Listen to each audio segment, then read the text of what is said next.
To set up contactless payments on Honor 600 Pro, first of all, you will need to get an app that you want to use as a base for saving all of your cards and using it basically as a wallet.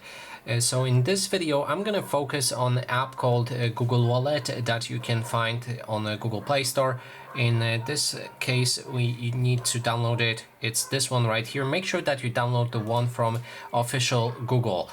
When you have the app, open it, and inside you need to make sure that your account is logged in, and using this plus button you can click on payment card,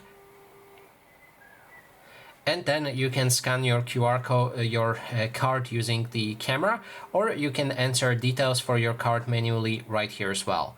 When your card is finally added, we can go into the settings for this phone, navigate to more connections, click on NFC, and then make sure that NFC is enabled whenever you want to pay with your phone. Also with default wallet app, just make sure that Google Wallet is selected.